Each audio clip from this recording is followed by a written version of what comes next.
Bertrand Badi, je suis professeur émérite à Sciences Po Paris, spécialiste de relations internationales.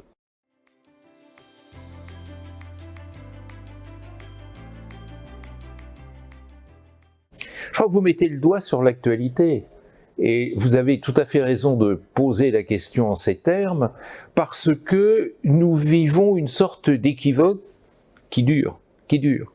L'équivoque tient au fait que nous avons une culture en Occident qui est issue de la fameuse paix de Westphalie, qui avait été dans l'histoire le premier système international. Notre Europe a inventé le système international au sens fort du terme. Avant, il y avait des empires, ou au contraire une hyper-fragmentation entre cités. Là, avec la construction de l'État-nation, à la fin du Moyen-Âge et dans la période de la Renaissance, s'est posé un problème inédit, c'est-à-dire comment régler la circulation entre tous ces États en concurrence et en situation de juxtaposition et d'obéissance a priori à aucune règle supérieure, puisque nous étions dans le temps de la souveraineté. D'où l'invention d'un système international. Ce système international, non pas inventé à Westphalie, il n'y a pas de terminus à quo, mais disons dans l'ambiance du XVIIe siècle, ce système international a duré et dure encore aujourd'hui au XXIe siècle. C'est dire que des générations de dirigeants ont été socialisés à cette idée, et cette idée s'est mêlée avec cette prétention tout occidentale à l'universalité. Il ne peut pas y en avoir d'autres. Et ce qui se passe aujourd'hui, et c'est la raison pour laquelle vous avez raison de parler en même temps de dépassement et de persistance, c'est que dans la réalité des faits, tout ne se résume plus, loin de là, à une rivalité entre États-nations. Nous sommes dans un monde globalisé, mondialisé, comme on dit. Et cette mondialisation fait que les interdépendances et les enjeux globaux l'emportent en importance et en pression sur les compétition interétatique. On le voit bien à travers les questions environnementales, à travers les questions sanitaires, Dieu sait aujourd'hui si on en prend conscience, à travers l'insécurité alimentaire qui est devenue une pathologie mondiale. Faut pas oublier que 9 millions de personnes trouvent la mort chaque année par défaut de sécurité alimentaire. Bref, tout ceci reglobalise le monde et ne peut plus être traité sur le mode de la compétition interétatique. Oui, mais les États demeurent. Non seulement les États demeurent, mais le droit des États, le droit international public demeure. Et la culture des dirigeants demeure également, si bien que nous vivons un paradoxe coûteux, à savoir que les grands enjeux globaux, si déterminants pour l'humanité tout entière, qui devraient être traités à l'échelle globale, sont de manière permanente renationalisés, captés par les États qui viennent tenter de les concilier avec les intérêts nationaux. Résultat, lorsqu'on a fait face à cette crise sanitaire qui est globale s'il en est, eh bien on a assisté à tout un tas de guerres internationales, guerre des masques, guerre des vaccins, guerre des frontières, guerre des statistiques aussi d'un certain point de vue. Tout ceci bloque la solution des problèmes. Donc nous en sommes là, à savoir un monde nouveau qui est traité par des méthodes anciennes. Ça fait mal.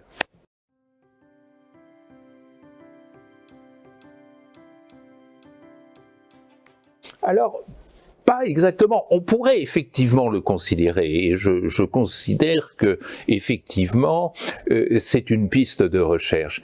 Mais j'aurais tendance à nuancer cette affirmation en m'appuyant sur deux points qui me semblent décisifs. Le premier point, c'est que ces nouveaux États n'ont pas d'histoire westphalienne, n'ont pas de culture westphalienne. Je veux dire, la Chine, car j'imagine que vous pensez particulièrement à elle, la Chine a eu une histoire impériale avec d'ailleurs tout ce que cela implique, et implique encore aujourd'hui, et y compris de dangers et de dysfonctions, mais n'a pas connu d'histoire interétatique, donc ne s'est jamais véritablement inscrit dans ce modèle westphalien, à tel point que les dirigeants chinois la considèrent de façon sévère, non pas tant, bien sûr, en partie, parce qu'elle a produit une hégémonie qui leur a été défavorable, mais aussi et surtout parce qu'ils la jugent coûteuse. Ils ne comprennent pas bien cette logique de compétition interétatique au sens où nous l'entendons, c'est-à-dire émaillée de guerres, de conflits, de mobilisation d'une puissance militaire, dans la mesure où, la voyant en action au Vietnam et ailleurs, ils trouvent que un peu au contraire du loto, elle coûte très cher et elle ne rapporte pas gros. Ça, c'est un premier argument qu'il faut avoir en tête, c'est-à-dire que la Chine, comme bien d'autres pays qui étaient extérieurs au système westphalien, essaye de trouver d'autres pistes. Je ne dis pas que ces pistes sont meilleures, c'est pas mon propos, c'est pas non plus mon problème, je dis qu'elles sont différentes. La deuxième raison, c'est qu'il faut comprendre que les puissances émergentes, par définition, ont profiter de la mondialisation, infiniment plus que nous. Les puissances occidentales croient avoir inventé de la mondialisation, ce qui n'est pas tout à fait exact, mais en ont été porteurs et ont éprouvé quelques déceptions à son égard. On sait par les travaux de Branko Milanovic, par exemple, que cette mondialisation n'a pas été si favorable aux classes moyennes occidentales et aux classes moyennes américaines en particulier.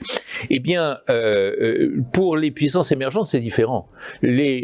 Les émergents ont beaucoup profité de la mondialisation et du coup ils jouent le jeu de la mondialisation de manière probablement plus aiguisée que les puissances westphaliennes. Et ça ne veut pas dire, parce qu'il y a toujours un malentendu quand on dit ça, qu'elles sont plus vertueuses, ces puissances post-westphaliennes. Ça veut dire qu'elles s'adaptent davantage aux logiques de mondialisation et que de ce point de vue-là, elles sont plus difficiles à contrôler et à organiser selon les vieilles méthodes westphaliennes issues d'Occident.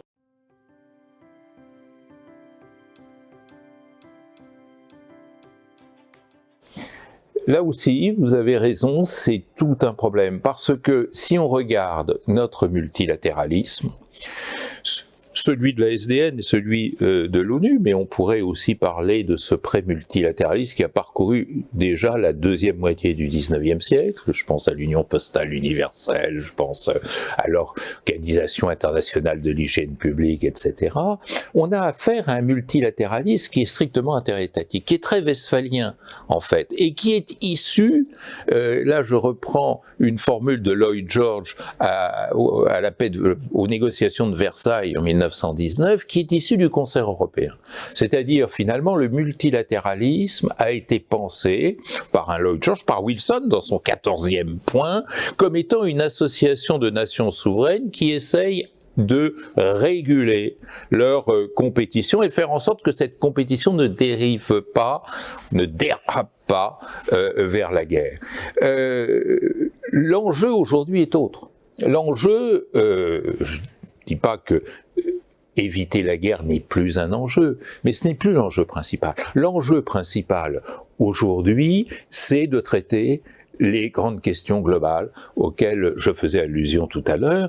Et cet interétatisme scrupuleux, cette confirmation, cette légalisation du jeu de la puissance par l'intermédiaire du droit de veto au Conseil de sécurité, tout cela fait que le multilatéralisme aujourd'hui n'est plus en mesure de traiter les grandes questions globales.